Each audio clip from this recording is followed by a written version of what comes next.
I ended up at City Hall. Anna's here too. Anna's setting up Zoom right now. Apologies for, Oh no, I was here anyway, but I think maybe apologies to Anna. I had a meeting here at 5. Counselor Scarpelli is also on his way. you know, if he's going to be attending in person. He's on his way he's on his way virtually. Okay.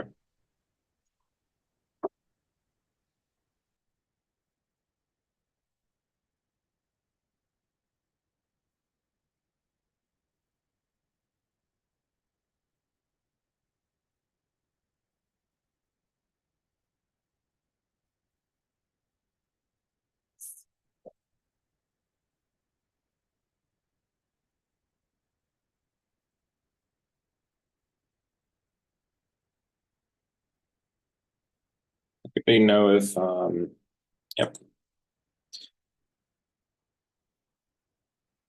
Scott's going to be attending, building commissioner.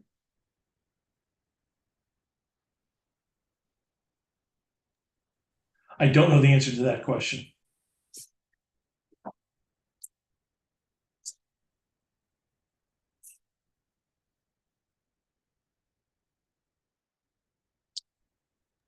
So my I can walk down the understanding hall. I can walk down the hall and get you the answer if you'd like.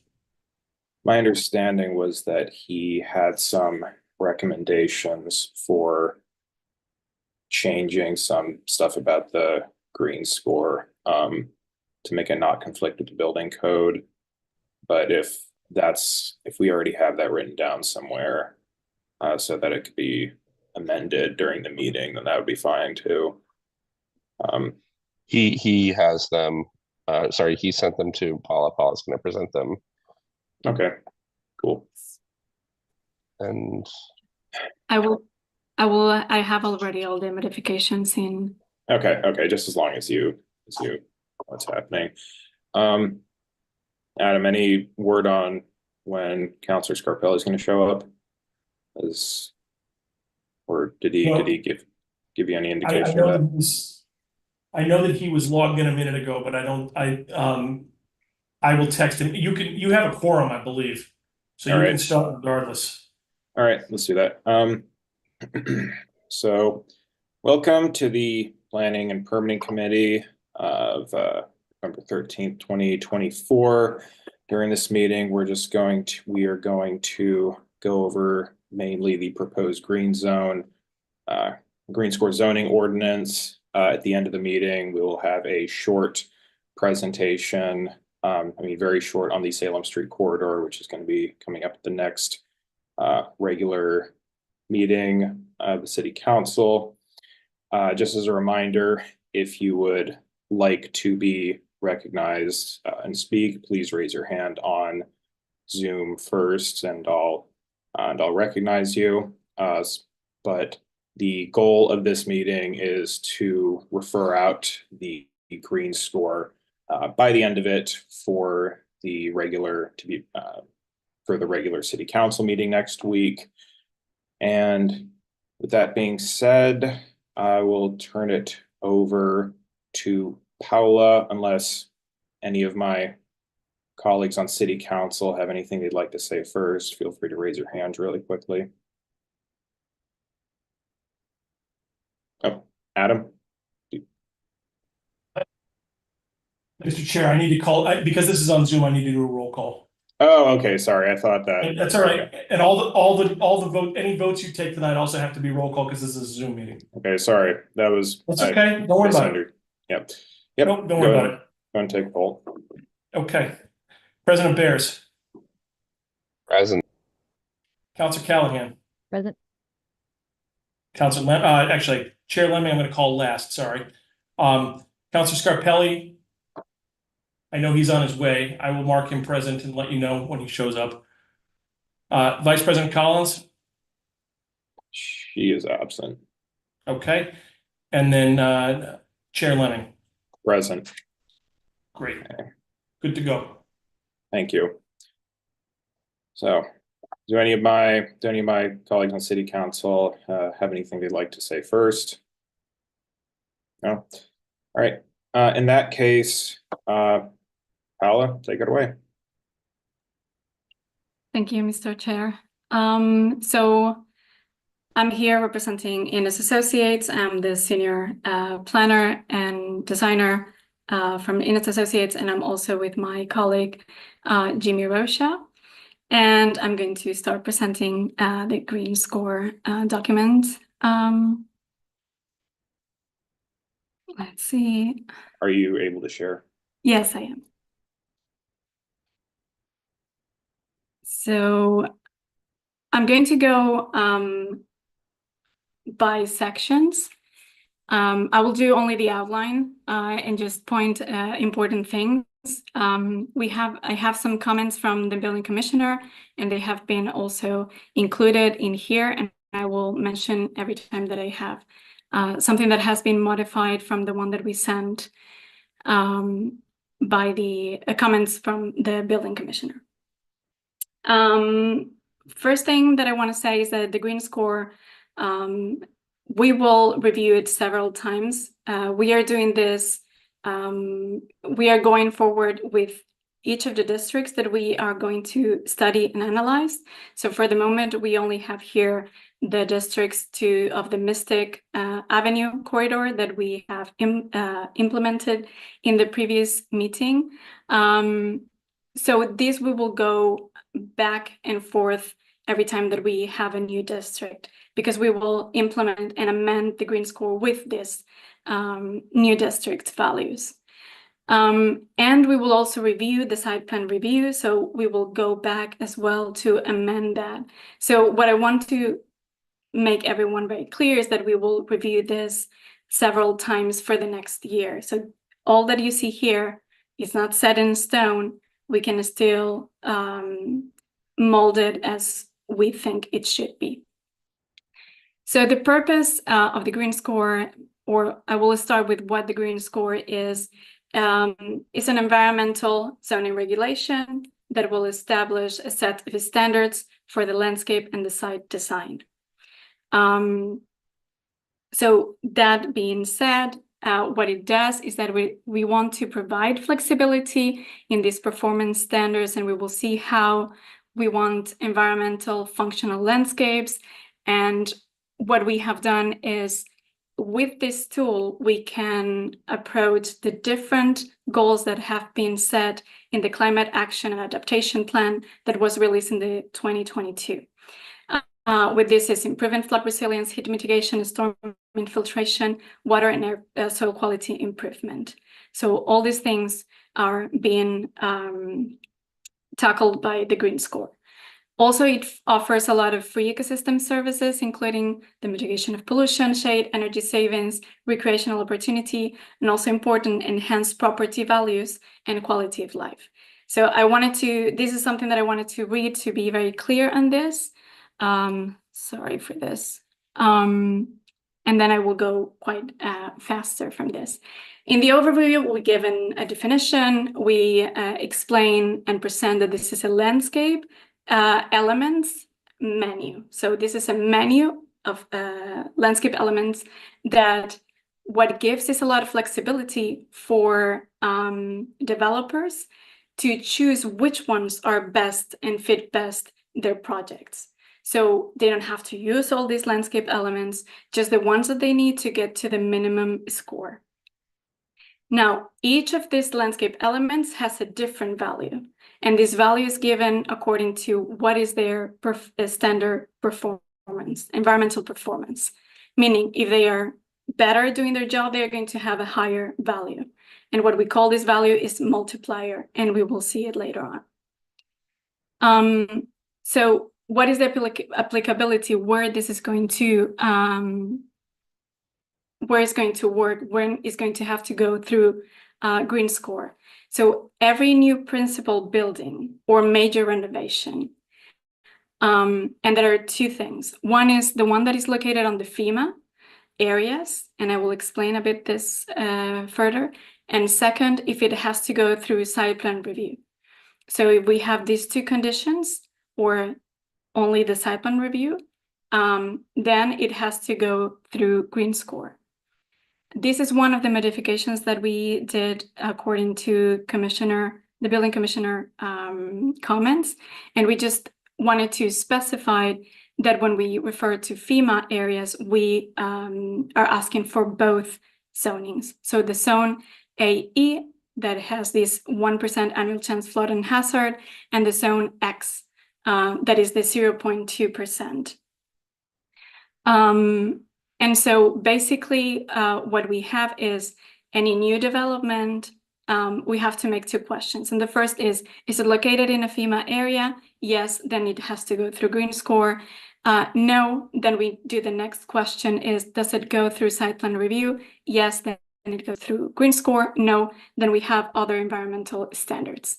That will be the minimum pervious surface. This is in your documents. So another thing that we are also studying with the building commissioner, and we are talking about it, is how to define major renovations. So at the moment, this is the latest one that we have, but we are still working on this. So this is still ongoing, and we need maybe a bit of more conversation with the building commissioner about if this is at the moment the good one, and if we will review it later on. Are there any questions at this point? Okay, then I will continue. Yes. Why we shouldn't, sorry, should we just settle the language for the major renovation? Because we all agreed on major renovation conceptually. We just need the language that is appropriate for Massachusetts building code. Yeah, so that is that's what we are trying to do. But there are many different major renovation definitions in Massachusetts. Sorry, my point is he's here, so why don't we just have him answer the question now? Oh yeah, sure. So I've used the one that was like recommended, and yeah, I would love to hear his comment, his answer. So building commissioner. Thank you. As a reminder, it's generally only acceptable if the chair recognizes folks from the floor, but go ahead. Okay, I'm not real good with the formalities sometimes, so. It's okay.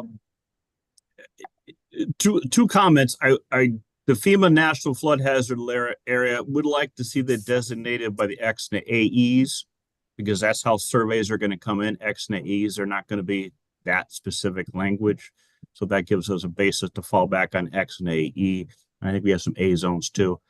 I try to trigger the major renovation based on how we typically evaluate a building in terms of its level of renovation, which is the International Existing Building Code. It provides 9 levels of review from repair through others. So this language is based primarily on the concept of a work area and the concept of the level of repair or renovation. So I tried to capture both of those languages into this definition, and trying to stay away from some undefined things, because I've had many arguments over the years about undefined things, and they become crutches for people to work around the regulations.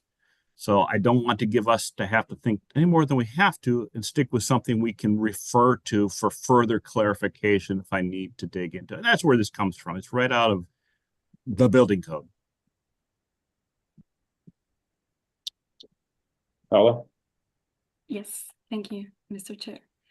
So I'm going to continue with the rest of the sections. Oh, Council President Bears. Just to clarify, so this language for the major renovation, this is the language from the building code that the commissioner was talking about? yes, this is the definition that was provided by the building commissioner. Great. And then for the X and the AE for FEMA, does X correspond to the 1% chance? Does AE correspond to the 0.2% chance? Just where would those fit in? Yes, I will add them. So the zone 1 is, it has are very different zones in Medford A and AE. And then the 0.2 is the zone X. But I will Okay, add got it. to the final language. Thank you. Thank you. Thank you. Please go on. Yes. So then we have the zone districts. This is the table that it would be updated every time that we present a new district or we review a new district. So there are many to be determined. For now, we have the ones that are in Mystic Avenue. So mixed use 1, 2, 3, and commercial. So we have been talking to other communities about the green score, and what we had was a comment. So how was working the green score, if it was very difficult, or where were the problems? And they mentioned the affordable housing to be a bit of a problem because of the cost that they have. And so to get to the minimum requirements, sometimes it's a bit difficult. And that's why we have placed that projects with affordable housing maybe reduce the minimum required green score to 20.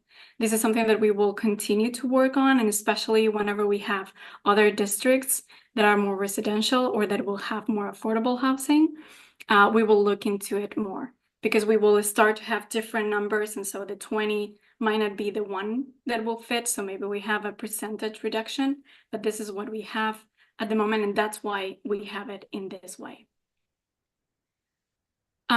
Then we go to the calculation. I'm not going to read this. What I'm going to do is to present that we have elaborated an Excel worksheet so that the personnel from the city or the developers are able to use this, and it's a lot easier. So do you see the Excel now? We don't see the, oh, yep, now we do. I see it. So we have created this Excel to make it a lot easier, the calculations.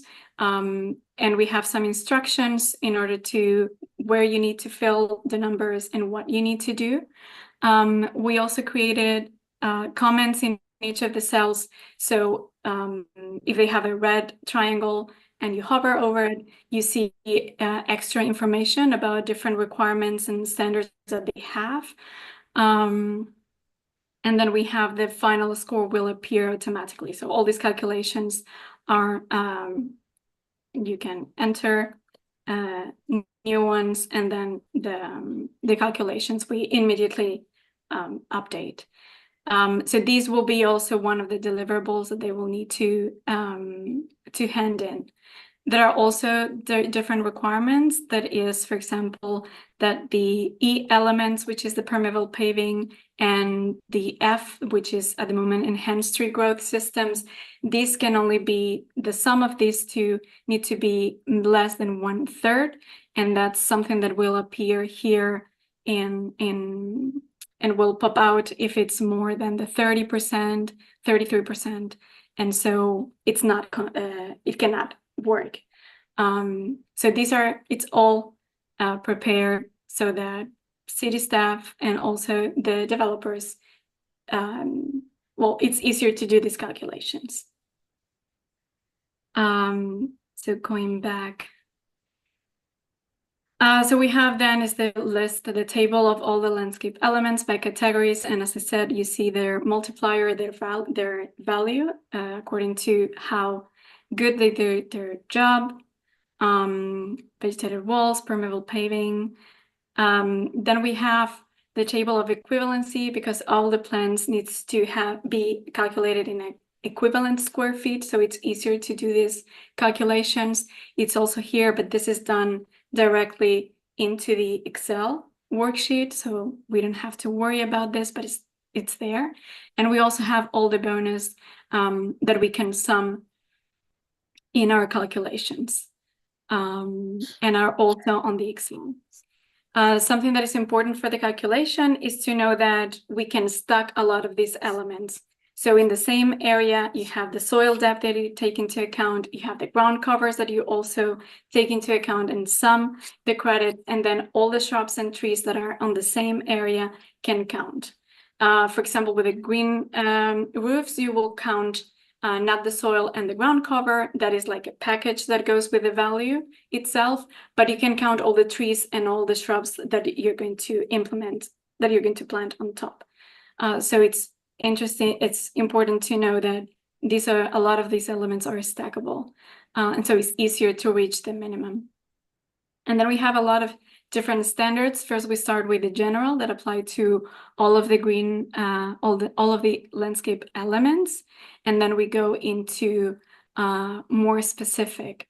So planted areas, all the plantings, the shrubs, the large shrubs, all the sizes and categories of the trees, installation, spacing. So all the requirements that they need are in these standards.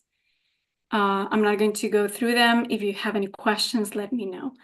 And there is another of the comments that we got from the building commissioner, and it's about the porous alpha asphalt and pervious concrete. So they work if they are well executed. They work if they are well maintained. So what we want is to make sure that people understand that these are medium and high maintenance elements. And so that's why we have in here that we recommend for light traffic only and that maintain long-term performance.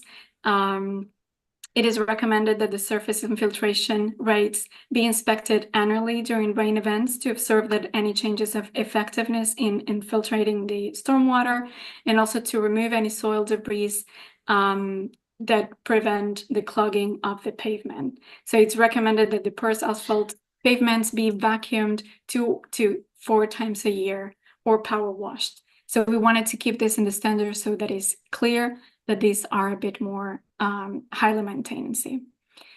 And then we have also the different standards. And then in section 8, we have all the bonuses that can be applied and some as an extra.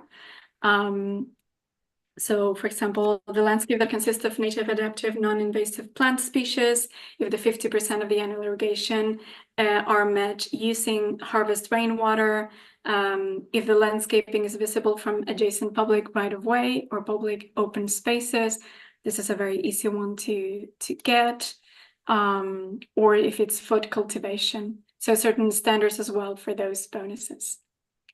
I'm going to stop here and ask if there are any questions in these sections. If there are any questions, feel free to raise your hand on Zoom. Director Hunt.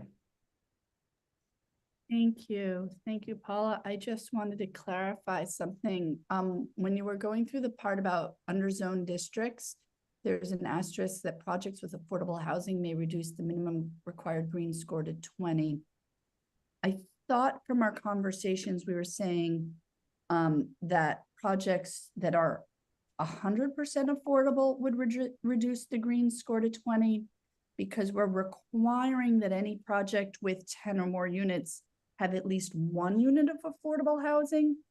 So I wasn't clear that the argument was that if they had even 1 unit of affordable housing, they couldn't afford to do the whole green score. So I just thought we should clarify that.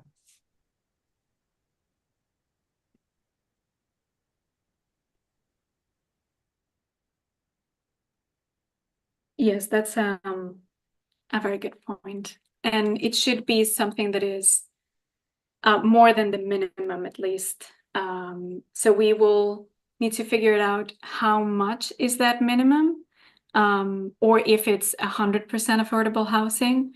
I think that it might be not the 100, but way more than the minimum. So we need to study that better. Thank you, Director Hunt. Any other questions? All right, continue. Thank you. Yes, thank you. Oh, wait, Council President Barris. Sorry, I was late on. No, that was me. I was late on that one. I would just throw out the idea of maybe a 25%, at least 25% affordable as a minimum threshold. I also just had a question about how this interfaces with the solar ordinance. You know, because I think if we're talking about some, you know, relatively large buildings with relatively small side setbacks, and we also have the solar ordinance requiring solar on the rooftop. I'm just wondering how much that limits the green roof type solution. So the green roof can be applied with solar. It's actually, sorry, it's actually better if it's with solar because of the temperature.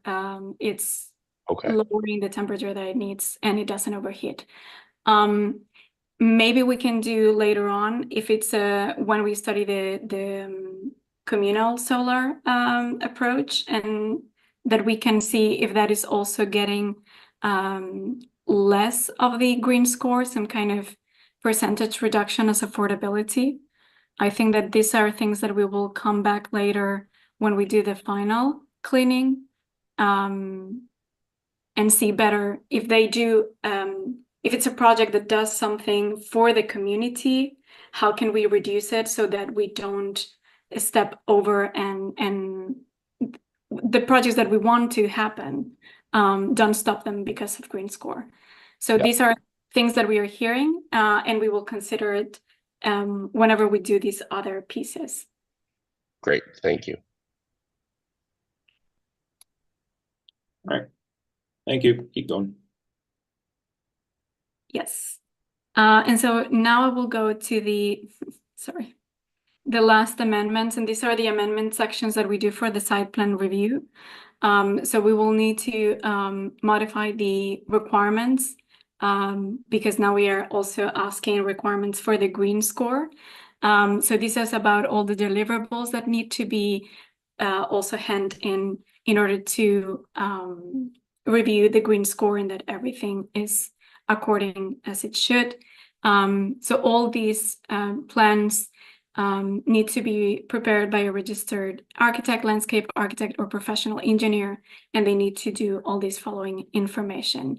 The score sheet, but also landscape drawings, typical drawings of the site plan, demolition, materials, grading, plantings, and certain details, photographs of the trees that are meant to be preserved, and specifications.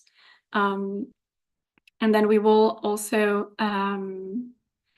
add some modifications and as-builds. This as-builds is so that in a way we are enforcing this with the signature of the professionals, so that we don't have to check every of these projects. So this is a way of enforce it, that we make sure that everything that it says and is on the plans will be as built. And then we also added a waiver. So upon request, the site plan review authority may waive the requirements of green score if the interest of the design flexibility and overall project quality, and upon a finding of consistency of such variation with the purpose of the green score and the relevant zoning district's overall purpose and objectives. This is something also that we have added that you didn't have in the previous document, this waiver. And this is the end of the document. Thank you. Any other input from anybody else on the call?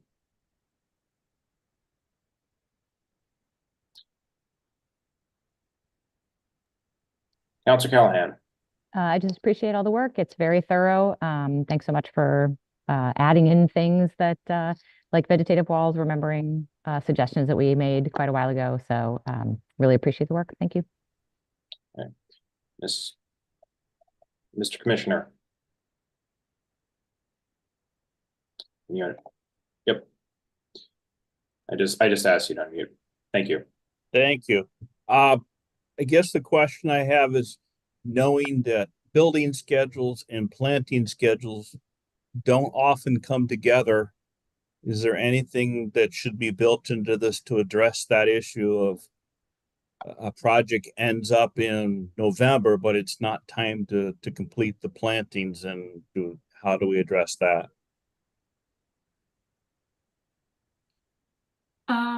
That is a good question. I haven't seen anything in the other green scores from different communities that I've seen.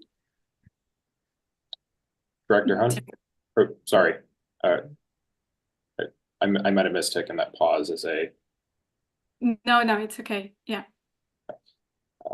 Director Hunt. So I would think of it as, so when we do site plan review, we do require certain things sometimes now, like trees and some plantings. And we have recommended that we only issue a temporary occupancy, just like if they're looking to pour concrete in December, they can use the building, but that's still just a temporary occupancy permit. That then is annoying. It has to get followed up with. But I'm aware that it's what we would do now.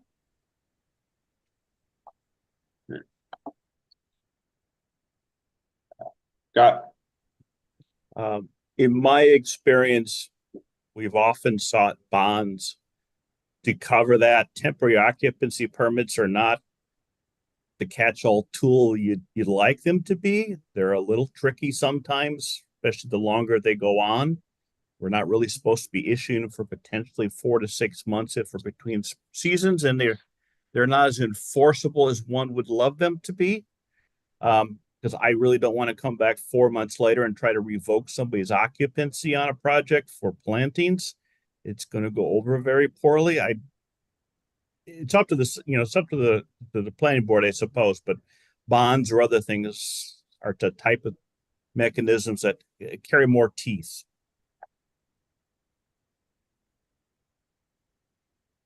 Yeah, I will look into this. I think that's a great question. So we will do some research about this.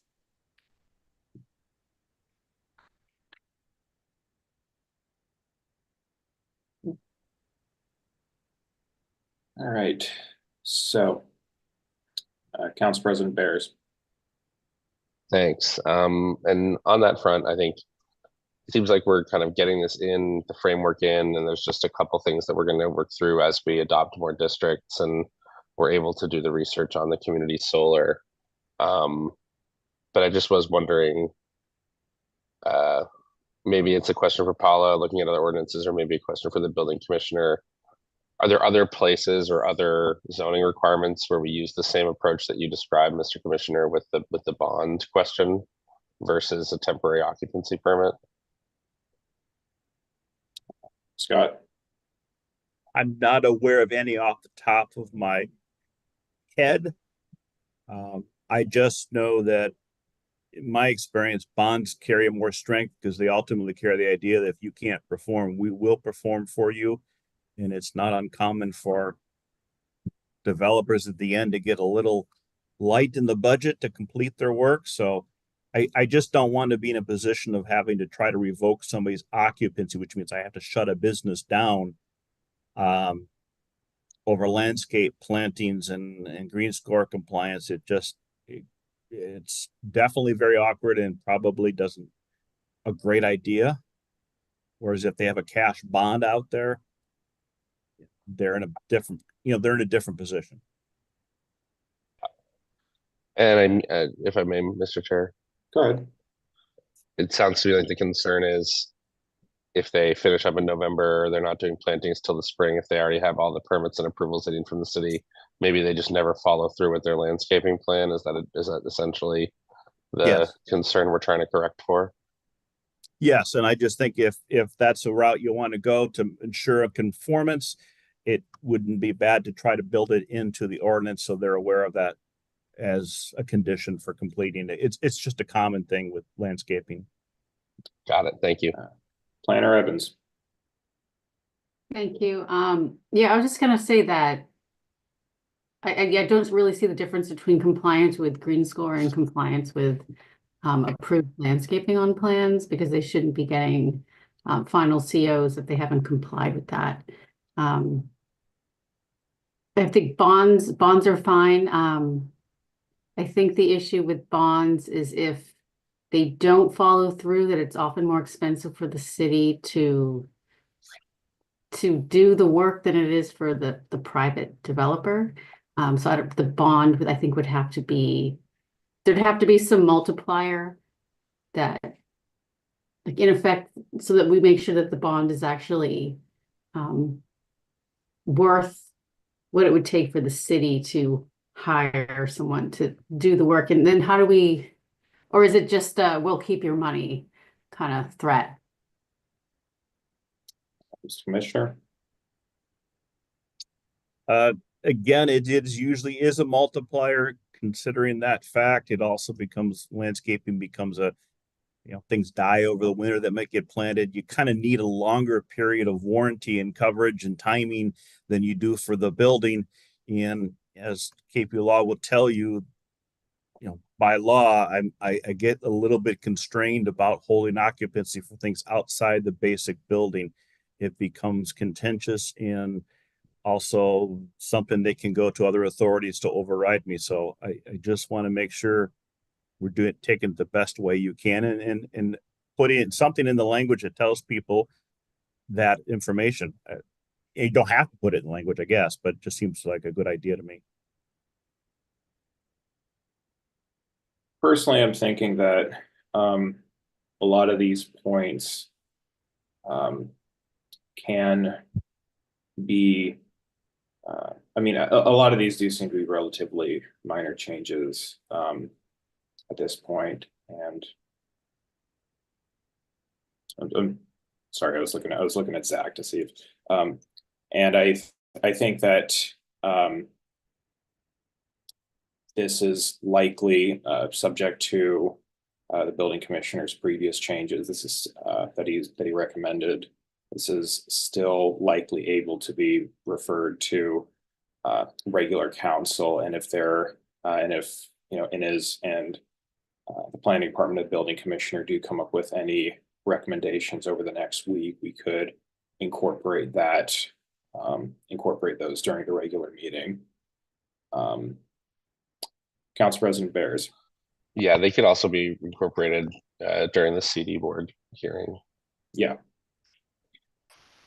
So with that, is there any further discussion? I do think like these are important technical points, but they could also be done between the consultants and the staff and sort of hammered out during some of the during some longer meetings between individuals and recommended to the council or the CD board later. With that, is there any other comments from staff or city councilors?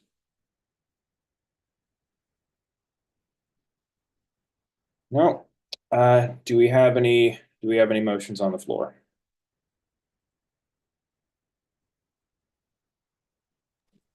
Council Lemming, I believe there's a resident that has their hand up. I'm aware of that. Okay, thank you. I'll get to that. I'll make a motion to refer out to the regular meeting pending the discussion. Yep. Okay, motion to refer out to the regular meeting pending discussion, and Second. I did. Oh, sorry.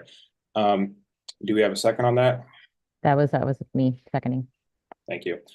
And with that, I do see that Mr. Feuer's hand is raised, so we will move to public comment. Just to check, because this was a little bit unclear. Like it was kind of a last minute switch to Zoom. President Bears or Councilor Callahan, can you verify that is there anybody physically in the audience at the hall right now? No. Okay. In that case, we'll move on to public comment, and I'm going to ask Mr. Feuer to unmute. Mr. Feuer, if you'd be able to provide your name and address for the record. Thank you, Chair Lemming. Gaston Feuer, 61 Stigney Road. I just had a question regarding cool roofs. Unfortunately, I don't have access to this document, so maybe it talks about it, and I just couldn't read it. But I was wondering whether there are any points given to cool roofs. So in California, for example, in the LA area, they require a minimum SRI by code. So I was wondering whether something like this was considered. The second question that I had is that related to what President Bears said, I would like to see more information regarding solar panels and their interaction with green roofs. So I haven't read about it, so I don't know, but I was wondering in terms of natural irrigation, rain, whether it affected the green spaces in the roof or not. And the third question that I was wondering is, so I know that we're talking about the Mystic Avenue corridor and then Salem, so those are kind of like high structures. But for something a little bit lower, if this extended to other areas of the city, I was wondering whether there should be some consideration in the zoning related to tall trees, new ones that are planted, and their location within the lot, so as to, for example, not plant or at least like not give the same number of points on the planting of trees, for example, that face south, that could occlude any solar panels that could potentially be put on the roof, and give extra points to put those tall trees on the north side of the lot, so as to not occlude any solar panels that could go on top of the roof. Because otherwise, I think we should also try to incentivize the installation of solar panels. And I always pay attention, for example, tall trees on the sidewalk, like if there's any new trees, to try to get them away from roofs that face south, so as to not prevent people from installing solar panels. So I was just wondering whether there could be some writing sort of incentivize any new tall trees that are planted to sort of like to not occlude solar panels that would face out. Thank you so much. Sure, I was taking notes on what you just said. So you're wondering if the effects of irrigation on green roofs, zoning related to tree height and their ability to affect solar panels. And could you just rephrase your first question again? So the first one was related to cool roofs. So I think I sent that email a while back. So cool roofs are roofs that are actually painted with paints that reflect the sun rays and make the roof cooler. And if this is in a downtown area with tons of buildings, it actually decreases the heat island effect. And in areas where the climate is a lot hotter than what we have here in New England, then this is actually required by code, for example, California. And it's a much cheaper way of just paint the flat roof, for example. So it's much cheaper than having a green roof. Okay, so is there inclusion of cool roofs in the green score, inclusion of the effects of irrigation on green roofs, or anything about that zoning related to tall trees? I do know that there is some work being done with regards to the tree bit. There is some work being done on the tree ordinance. I think that's primarily Councilor Collins and Councilor Callahan who are spearheading a lot of the work on that. If Councilor Callahan, if you have any information related to trees, feel free to raise your hand. But otherwise, Paula, can you confirm whether or not there's anything related to cool roofs or anything related to irrigation on green roofs in the current draft? Yeah. So we choose not to include the cool roofs for many reasons. There are some communities that they do it, New York, California. We think that it doesn't do enough it doesn't do anything for stormwater, for example. And it's a lot better for heat island effect to have green instead of just the concrete, but being white. And there is not a lot of proof that we have seen enough concrete so that we wanted to include it. So we haven't chose not to do it for those reasons. Then the irrigation. So there is absolutely no problem to put solars with green roofs. The green roofs do not need the irrigation unless it's a very intensive green roof. Otherwise, will be with rainwater.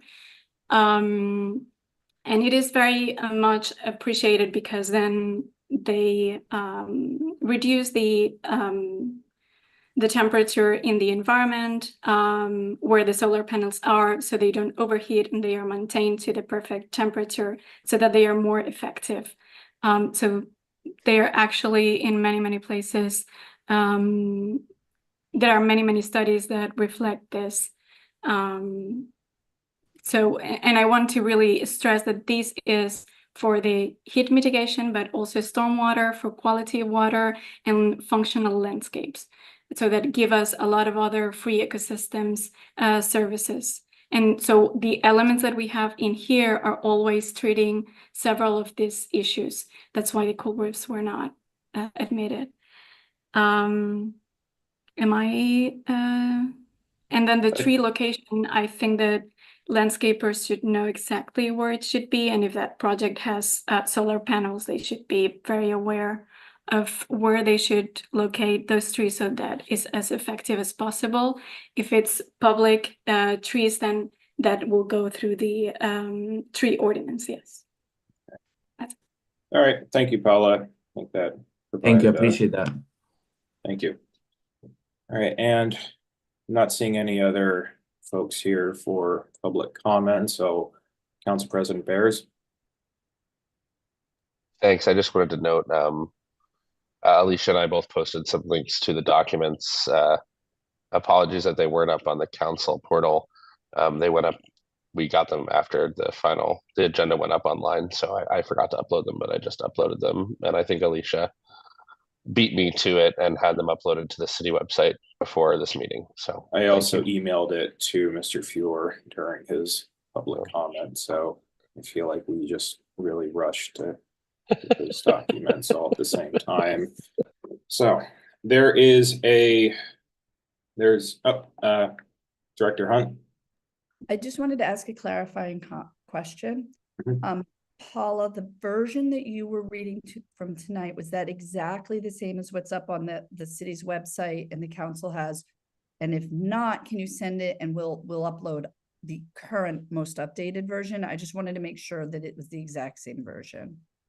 So it doesn't have the comments from the building commissioner. So those are not in the one that is updated. I will send immediately this version so you can upload it. Thank you. Thank you.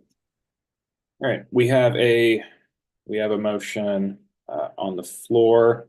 Mr. Clerk, can you please call the roll? Do you have the exact text of the motion, by the way? President Bears, the motion that I had was the President Bears moved to refer the paper out to the regular meeting pending further discussion.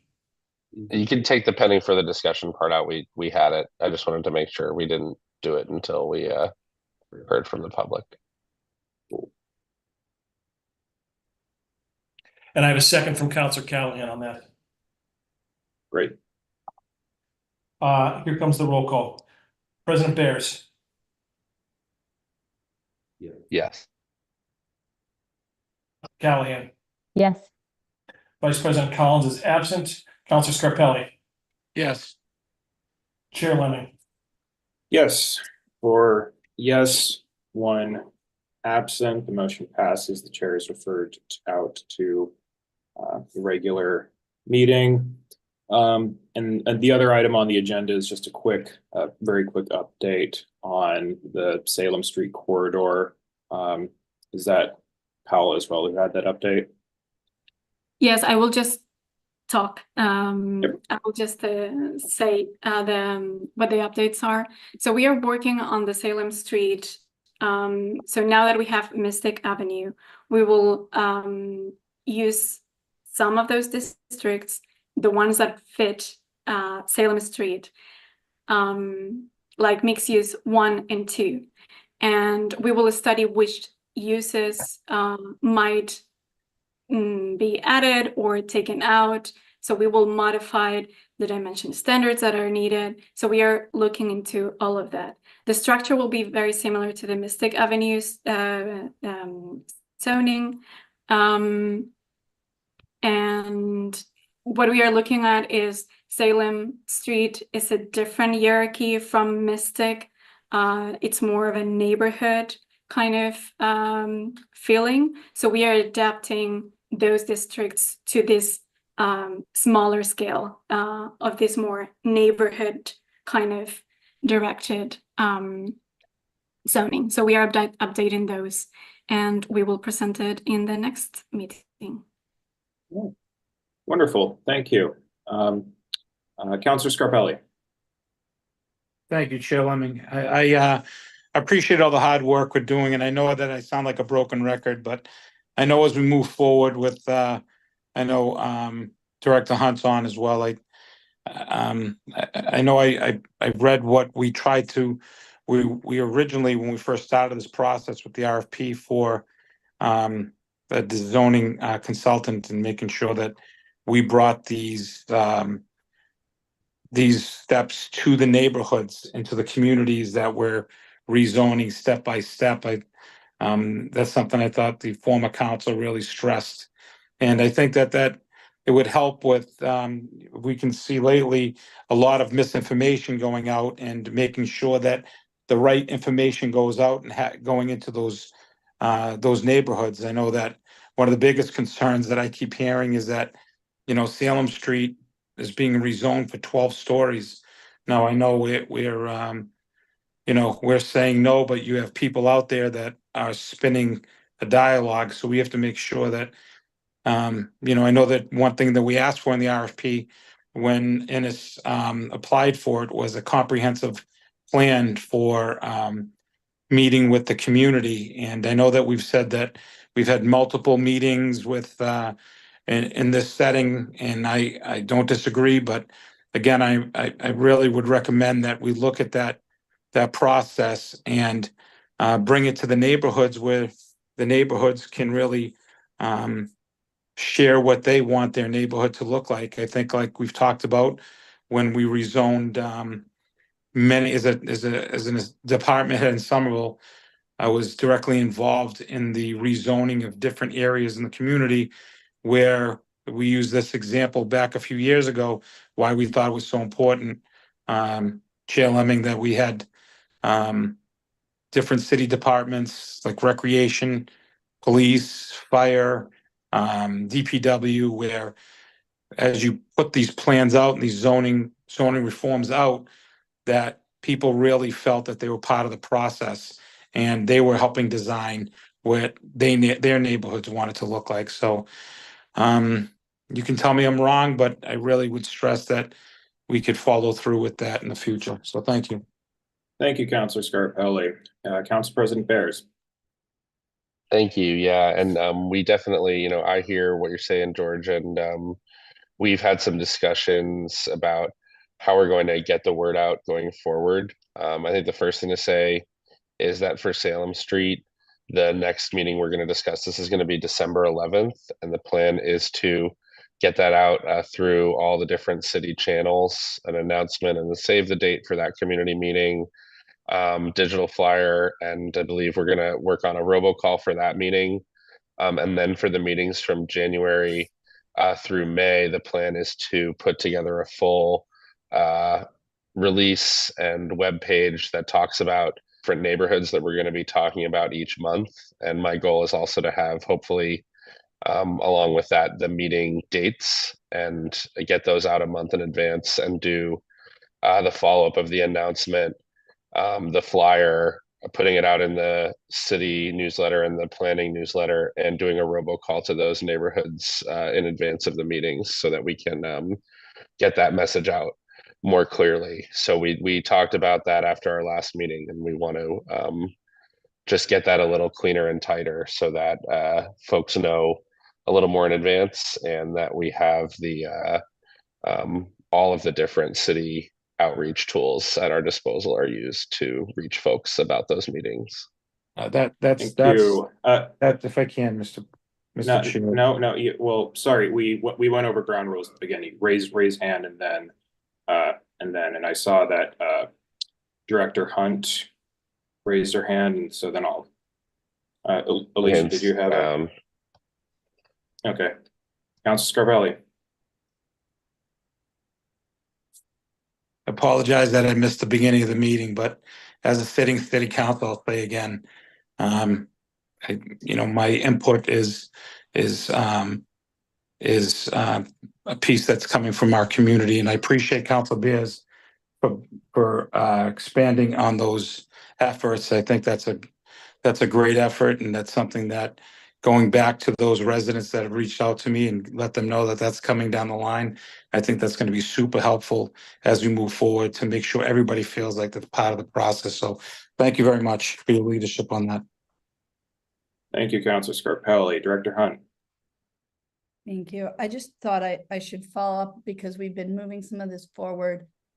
So today mailing went to every parcel owner on Mystic Ave with the date for about next Wednesday's Community Development Board hearing and the City Council public hearing. And just as an FYI, that is a courtesy notice. It's similar. It looks similar to a legal public meeting notice, but there is no legal requirement. So we took some liberty to make the language a little bit more user-friendly in what we sent out today, just so that it was more accessible by people. There is a legal notice that is posted as well.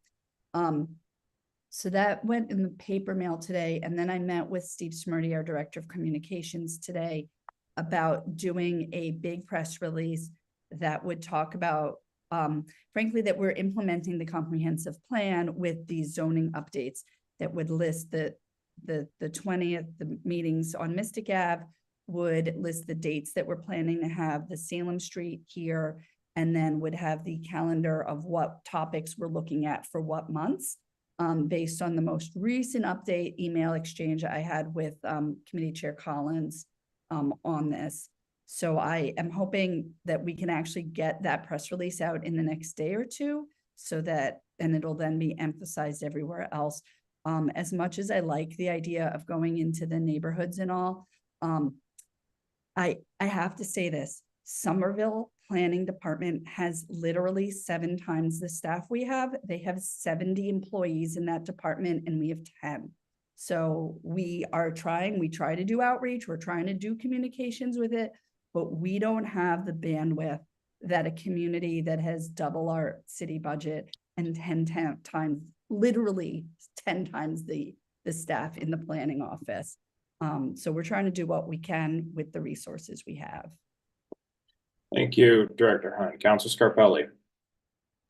Thank you so much. It's great information to share, and I think that's where my problem comes in, Commissioner Hunt. That when we did the RFP, we knew our limitations in your office, and I think that's why we asked to put that in the RFP to bring in the capable staff of and it's to come in and work with those communities. So I find it disheartening that we knew that this isn't a secret that we don't have enough staff in your office, but this is why we asked to be put in, and this is why it's written in the RFP as a comprehensive plan for outreach for the community. So I appreciate everything you've done.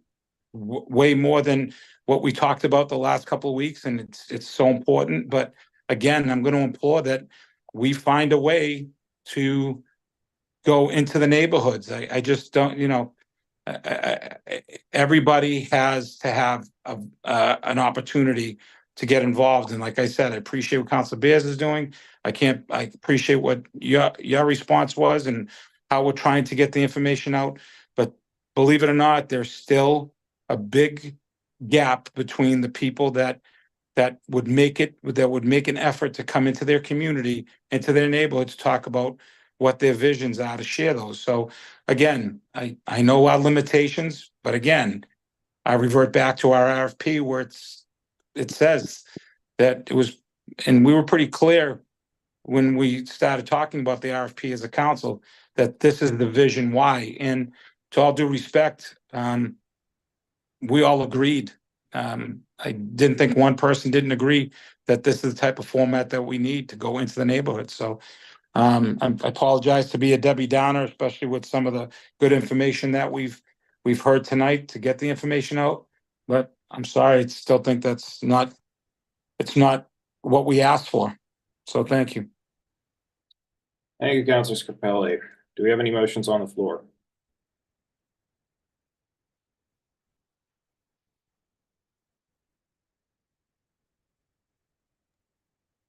You take public participation. Sure, yeah, now let's go into public participation for this item. Mr. Fior?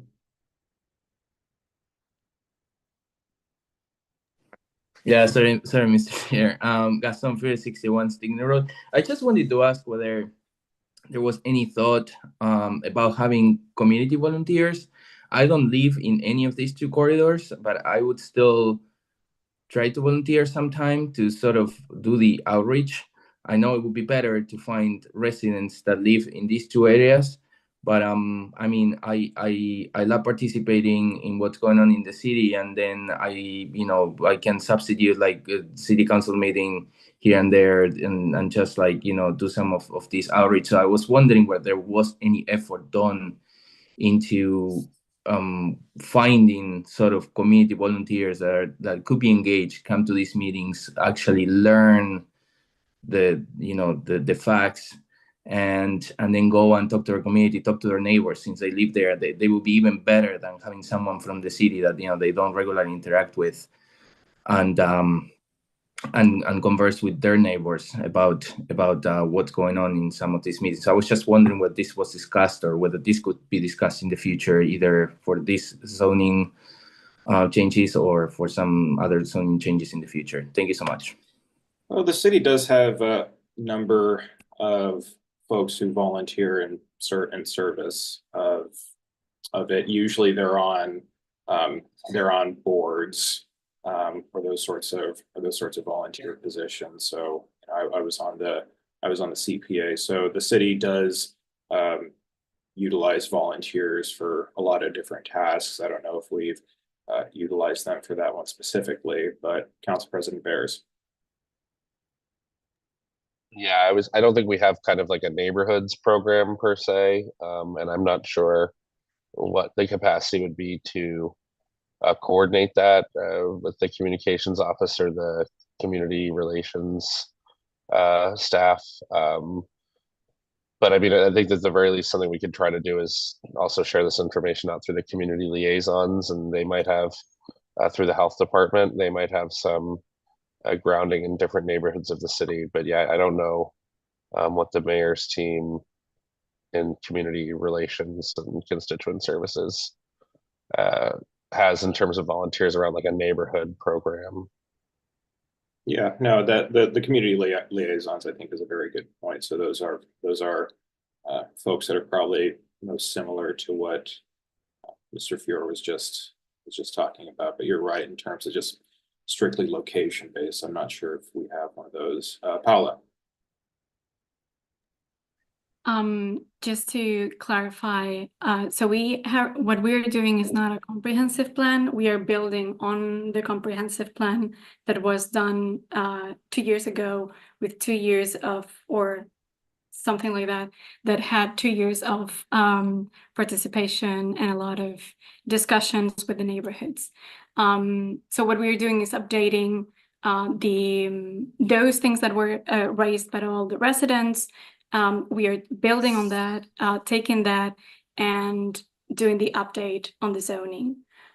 We do have, in any case, planned some of the budget to do some participation. So that's something that whenever it's needed, in the neighborhoods that are really needed, we can do some of this participation process. Or at least information. So because we will build this 2025 schedule and program, we can start setting some of this participation, more or less dates, so that we can start working on this. Thank you, Paula. So with that, unless someone else has entered the city hall physically, I'm not seeing. There's no one in the chamber, no. Yeah, I'm not seeing any other folks who'd like to do public participation, so we'll close that. And with that, do we have any motions on the floor? Motion to adjourn. Do we have a second?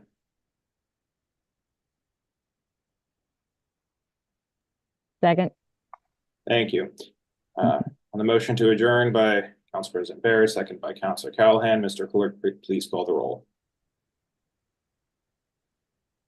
President Bears, Yes. Counselor Callahan, Yes. Vice President Collins is absent, Counselor Scarpelli, Yes. Chair Lemming. Yes, 4 in the affirmative, 1 absent, motion passes, the meeting is adjourned. Thank you very much for coming out tonight, everybody.